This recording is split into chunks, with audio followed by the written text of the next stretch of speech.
Assalamualaikum warahmatullahi wabarakatuh. Waalaikumsalam warahmatullahi wabarakatuh. Alhamdulillahirabbil alamin wassalatu wassalamu ala asyrofil mursalin sayyidina Maulana Muhammadin wa ala alihi wa sahbihi ajmain amma ba'du. Ingkang sangat kula hormati niki wonten Habib Nabil, semua keluarga besar Habib Muntir, semua min usulihi wa furuhi sedanten ingkang kula hormati. Ingkang terhormat Habib Ahmad Bahar, Habib Ja'far Al-Attas, jadi wonten Profesor Nazaruddin, wonten Pak Muzani, wonten Mas Nusron dan ingkang kula hormati. Yang spesial, saya ini punya dua permintaan. Satu, jangan diundang lagi. Dua, saya minta maaf kalau yang ingin ngundang, mohon nggak usah diteruskan. Saya akan cerita yang ilmiah. Saya terima kasih tadi sama Habib Abdullah bin Ja'far sama Ustadz Hasan Saifur Rijal. Begini, kenapa saya banyak dikutip para narasumber?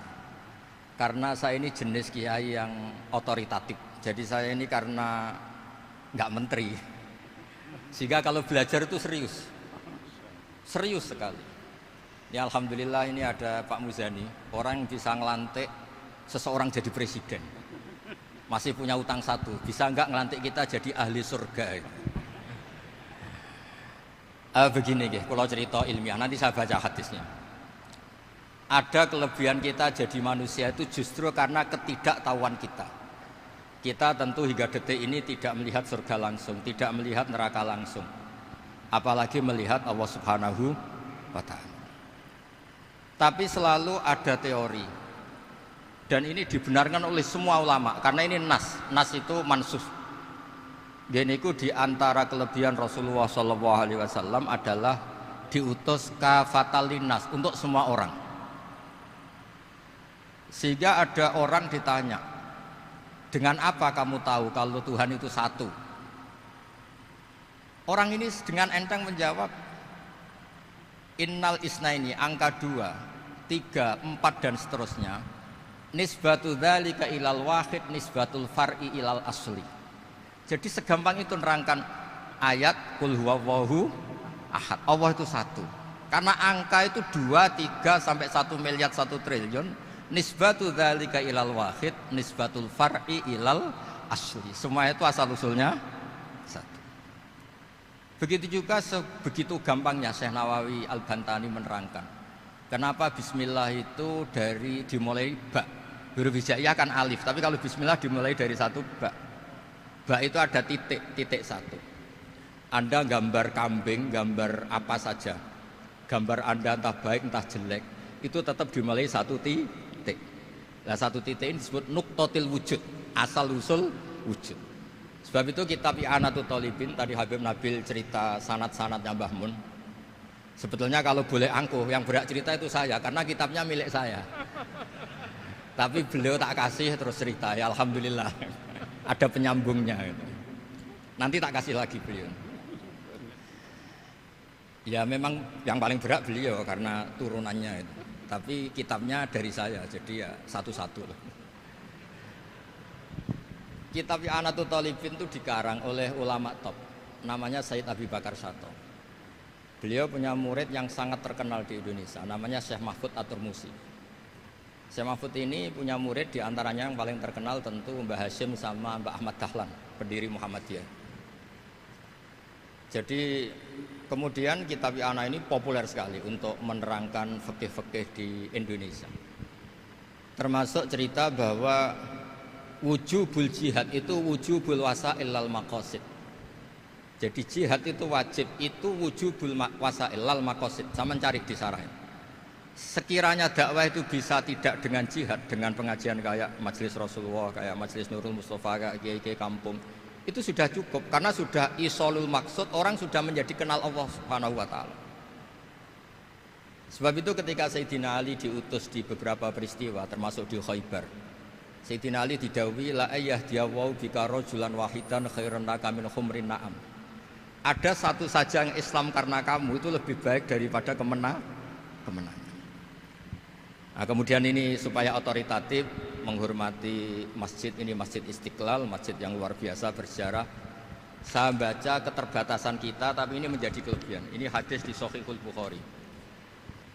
Nanti sebagai cirinya saya tinggal supaya ini tadi otoritatif tadi, supaya semuanya pakai sanad. Ini hadis dari Shahihul Bukhari, sehingga Anda tidak perlu tanya ini sahih apa enggak, karena ini di Shahihul Bukhari ikutnya nomor hadisnya itu 6408. Monggo kalau mau dihafal. Biasanya jenengan kan hanya apa Arba'in Nawawiyah. Ini hadis ini nomor 6408. Ada keterbatasan yang akhirnya menjadi kelebihan kita, yaitu kita tidak tahu Allah Subhanahu wa taala. Suatu saat para malaikat ditanya, apakah mereka yang membaca tasbih di sini misalnya di Istiqlal ini ngerti saya, kata Allah. Kata malaikat, tidak tahu. Fayaqulu hal ra'auni. Qal fayaqulu la wallah ma ra'auka. Qal fayaqulu kaifa la ra'auni. Yaquluna asyadda laka ibadatan wa asyadda laka tamjidan wa aktsaru laka tasbihan. Andaikan manusia itu ngerti engkau ya Allah, maka tasbih mereka ini akan lebih dari kita. Saya beri contoh, ini terutama untuk zuriat Rasulullah SAW. Nabi itu manusia, basar, tapi lakal basar. Nabi ketika muji Allah Subhanahu wa taala ini supaya kalau sholat jangan hayati.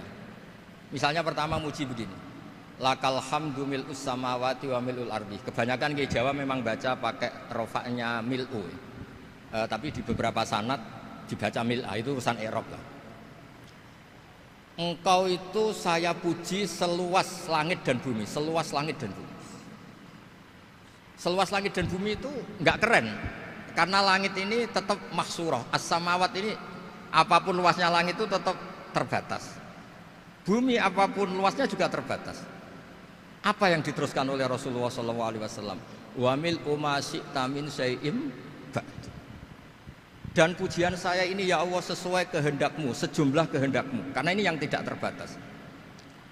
Begitu juga ketika Nabi dengan keterbatasan sebagai manusia, bukan sebagai Habibullah, atas nama manusia. Nabi itu punya dua sisi, kadang sebagai basar, kadang sebagai Habibullah.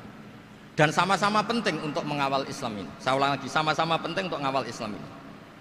Ketika Nabi sebagai basar ngendikan begini, la nuhsitan Allahumma lakal hamdu hamda yuwafi ni'amaka, misalnya pakai mukhatab, wa yukafi umazidak. Saya memuji engkau ya Allah dengan pujian yang sesuai jumlah nikmatmu, wa yukafi umazidak, dan bisa berserasian dengan tambahan-tambahan nikmatmu. Tapi apapun luasnya nikmat itu terbatas, sehingga Nabi nambahi, la ukhsi thana'an alita anta kama atneta ala nafsik. Saya muji ini tidak terhitung, sama sejumlah pujian yang engkau lakukan. La ukhsi atau la nukhsi thana'an alika anta kama atneta ala nafsik. Sehingga ini kreasi-kreasi Bani Adam yang malaikat itu tidak bisa.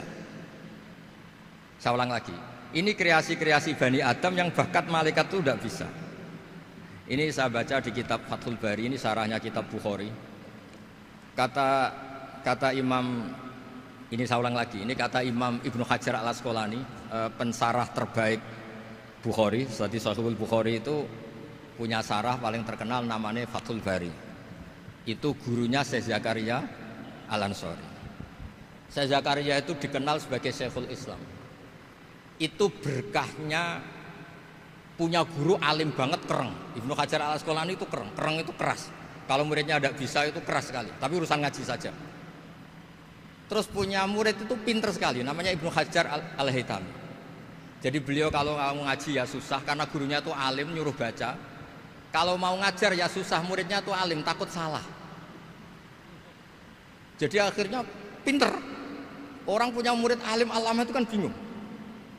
Makanya saya tidak suka kalau Profesor Nazar ngaji saya, nanti ngoreksi repot. Sudah gitu Islamnya beliau formal karena Menteri Agama, saya non formal. Lama-lama Islamnya beliau legal, saya ilegal. Kan jadi repot nanti. Makanya tadi tak bully, tak cocokkan. Kalau jenengan Menteri Agama sampai akhirat berarti top. Tapi kayaknya di akhirat saya yang ngelamar jadi Menteri Agama. Tidak Tidak, ini enggak penting. Ini hanya gejolokan saja supaya kelihatan bahwa menteri pun juga warga nopo Indonesia.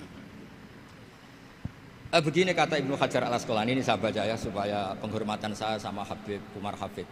Saya ini baca kitab beliau khatam serius, namanya Taujihun Nabi li Mardhati Bari, yang ditulis oleh Ustadz Fahmi bin Ali bin Ubaidun. Saya baca banyak, termasuk ketika beliau punya manhaj yang tidak populer, kata beliau fala budda antuwattina nafsaka ala annana khudamatu hadal kaun. Kamu harus yakin bahwa tugas kiai, tugas ulama itu khudamatu hadal kaun, mengkhidmati semua alam raya ini. Dan jangan pernah putus asa, misalnya melihat non muslim terus kamu putus asa, ini non muslim enggak. Bisa saja suatu saat rubbama aslama fakhasuna islamu, bisa saja dia Islam fakhasuna Islam.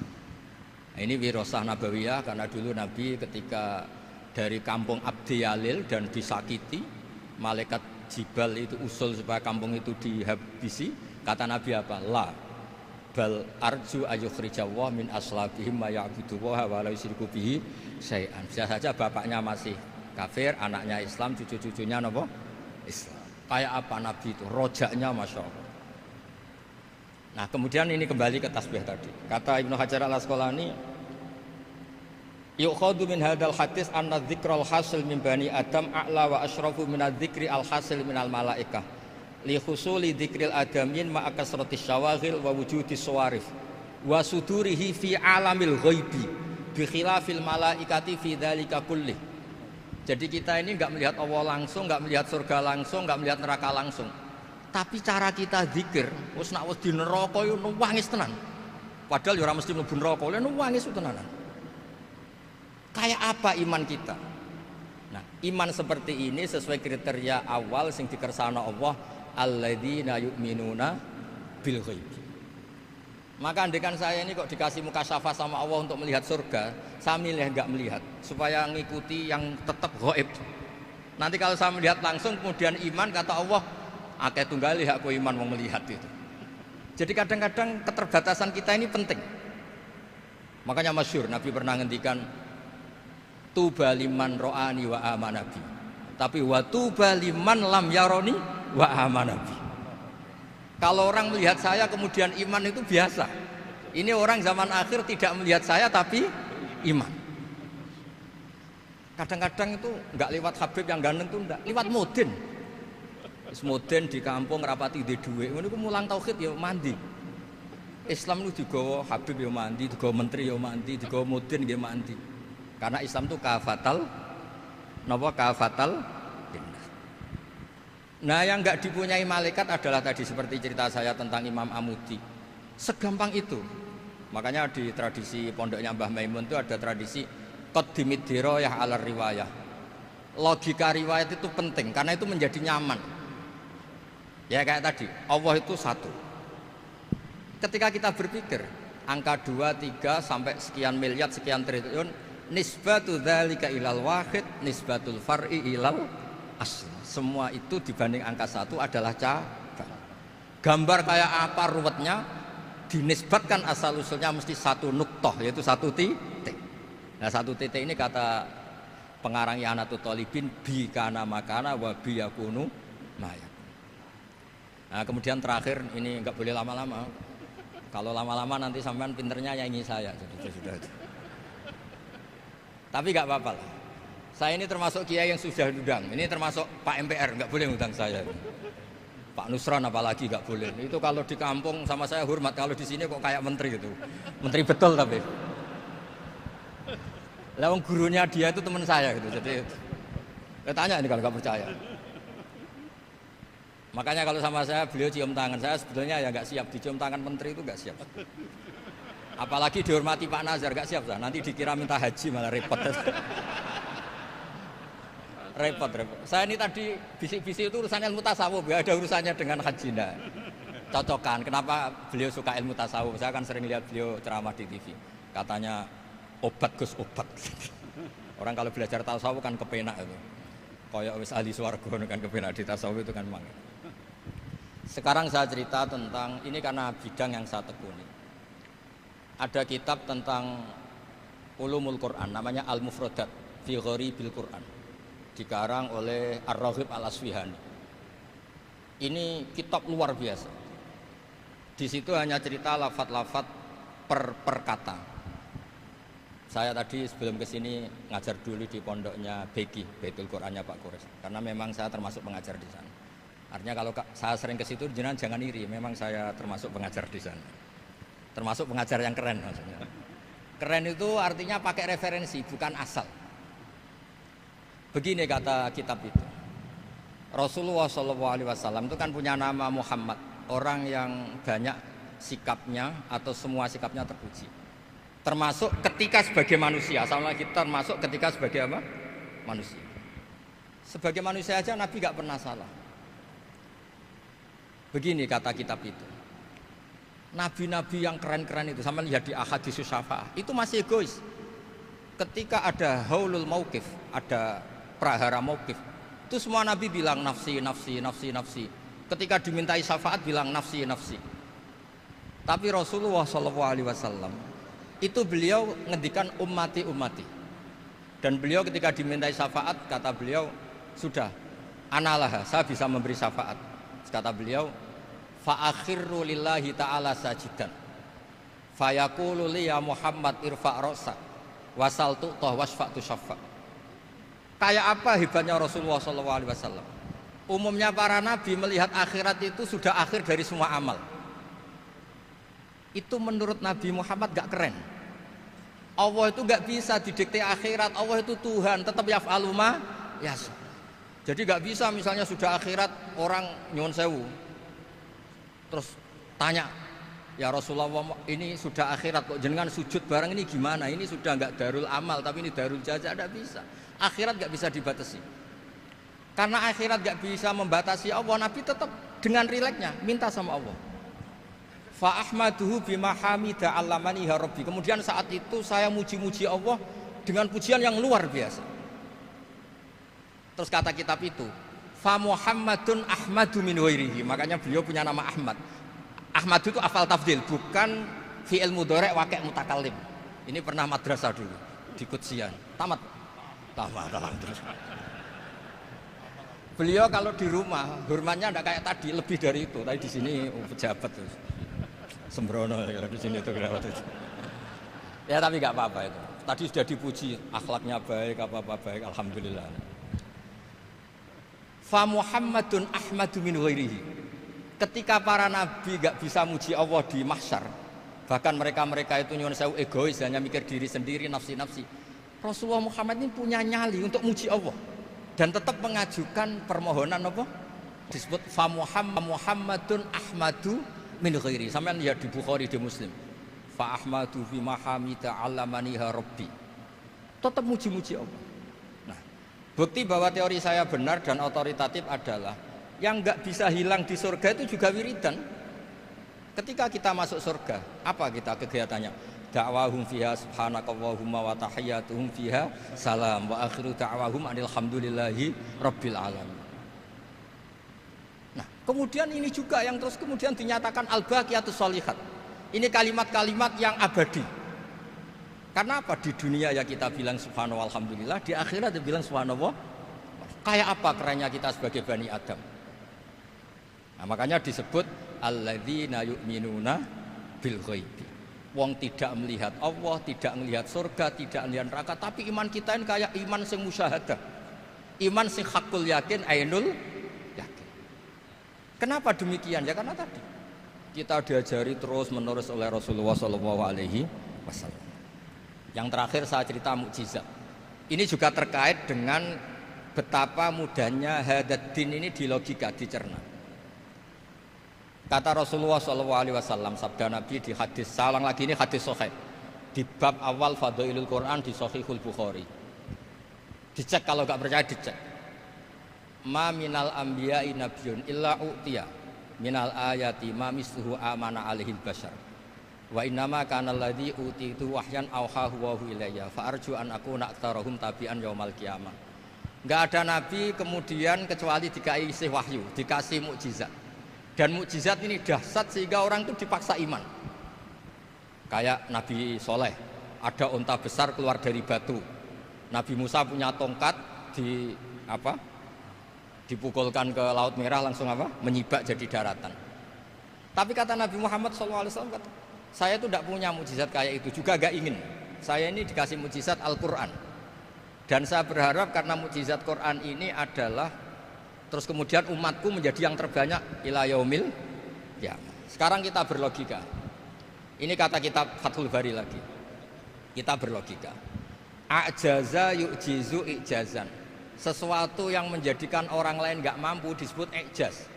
Kemudian karena ayat menjadi mukjizat, sesuatu yang kita sepakat gak mampu. Nah kalau itu masalahnya, tongkat dipukulkan laut kemudian menjadi kering, kita mampu enggak? Enggak kan? Tapi pertanyaannya, Anda bikin nyamuk mampu enggak? Enggak kan? Anda bikin sapi, bikin unta mampu enggak? Enggak kan? Makanya Nabi Muhammad SAW cukup, sudahlah kamu itu manusia, bahkan sekedar menciptakan lalat itu enggak bisa. Inna wuhala yastahi ayyadriba masalam ma'aba'udatan. Kemudian mukjizat ini sama Nabi dicontohkan hal-hal yang keseharian kita. Wa min ayatihil lailu wan naharu wasyamsu wal qamar. Sekarang peristiwa laut dibelah Nabi Musa dengan matahari yang nggak pernah turun mesin, itu keren mana coba? Keren matahari yang nggak pernah turun mesin. Terus kata Ibnu Hajar al-Asqalani, li'annal mu'jizat al-madiyah kanat khisyatan tusyahadu bil absor kana qati soleh wa asa Musa wa mu'jizatul Qur'an tusyahadu bil basirah fakana man yattabi'uhu atau yatba'uhu li ajliha aksar fa innal ladzi yusyahadu bil absar yang qaridu bingkiradi musyahidihi wal ladzi yusyahadu bil basirah bakin. Ya saya ulang lagi, bakin. Ya, bagian terus disaksikan orang sing ja'a badal awali mustamirran. Begini logikanya. Mukjizat kayak nakoti soleh atau aso Musa yang terkenal. Saya andaikan jadi umatnya Nabi Musa terus dikasih tongkat itu, terus bisa apa coba? Ketika kita punya utang disuruh nyaur ya nggak bisa dipakai jaminan kan. Sudah gitu orang tanya ini asli apa enggak? Kalau asli buktikan, kan ya repot. Tapi kalau kita jadi umatnya Rasulullah SAW ditunggoni Quran, punya banyak masalah resepnya sabar. Kalau nggak bisa sabar ya nyari kiai-kiai tukang ijazah anak menodungannya mandi. Karena orang mensifati Allah itu macam-macam. Makanya saya pastikan nggak ada agama yang mengajarkan rasional kayak agama apa? Islam. Makanya liqaumi yaqilun liqaumi yatafakkarun. Coba misalnya nyamuk. Kamu bikin nyamuk tidak bisa kan? Nyamuk punya organ tubuh kecil, organ tubuhnya punya urat. Kamu mikirnya kayak apa? Sekedar bikin patungnya saja tidak bisa, apalagi bikin nyamuk. Jadi untuk mengakui kudrohnya Allah yang tidak terbatas dan kita lemah, itu tidak usah nunggu peristiwa kayak terbelahnya laut. Cukup wa ma min dabbatin fil ardi wala ta'ir yatiru bi janahihi illa umamun amsalukum inna fi khalqis samawati wal ardi waqtilafil laili wan nahar, seterusnya la ayatil liqaumi yaqil. Nah, gara-gara pola yang diajarkan Nabi itu ila yaumil qiyamah orang tetap Islam karena nyaman dengan kepastian mukjizat ini baqiyah ila yaumil qiyamah. Itu kayak apa baiknya Nabi. Makanya saya suka tadi burda yang dibaca. Ada ulama kayak Muhammad bin Said Al-Busiri yang ngarang burda. Itu kalau berpikir itu sederhana. Ngeten lho Gusti, malah nerangno pangeran. Lama da'awa da'ina li taati bi akramir rusli kuna akramal umami. Ngeten lho Gusti, karena Rasul Muhammad itu terbaik, ya logikanya umatnya juga terbaik. Jadi lama da'awa da'ina li taatihi bi akramir rusli mesti kuna akramal umami. Jadi burda ini saking manjanya sama Allah sampai bilang gini. Wala yadika Rasulullah jahuka bi idal karimu tajalla bismimun takim. Ya Allah, engkau telah menamai Nabi engkau itu Raufur Rahim, yang penuh kasih sayang, yang sohibus syafa'ah. Maka ketika engkau ingin nyiksa kami dengan alasan engkau ini al-muntakim, dat yang bisa nyiksa orang maksiat, jenengan harus ingat ya Allah bahwa Nabi kita itu Nabi yang engkau gelari Raufur Rahim. Ya kalau gitu jangan jadi nyiksa. Terus gunanya apa digelari Raufur Rahim ra iso nyafaati gitu. Itu jenenge wala yadika Rasulullah jahuka bi idal karimu tajalla bismillah. Terus fa inna min judika dunya wa darrataha wa min ulumika ilmal lauhi wal qalam. Dan itu juga yang dibuktikan Rasulullah SAW. Sampai beliau ngendikan likulli nabiyyin da'watun mustajabah wa akhtabi da'wati syafaatan ummati yaumal kiamah. Semua nabi itu punya doa yang mustajab dan semuanya sudah dipakai di dunia. Tapi saya menyimpan jatah itu supaya saya tetap punya hak syafaat fi yaumil kiamah. Terus ini bukti-bukti bahwa ilmu yang selama ini diajarkan para habaib, para kiai itu otoritatif. Saya hanya bantu jenengan memastikan kalau hadis itu sahih dimaknai oleh ulama-ulama yang kredibel. Ya, perjanjian terakhir tadi. Saya ini termasuk kiai yang sregep, tanya Mas Nusron, Pak Muzani juga pernah ke rumah saya. Meja saya itu isinya ya kitab. Habib Nabil pernah ke kamar, isinya kitab. Jadi kalau jenengan ngundang saya itu berhadap-hadapan sama hukumnya Allah, yaitu ganggu orang belajar gitu aja. Mohon ngoten mawon. Assalamualaikum warahmatullahi wabarakatuh.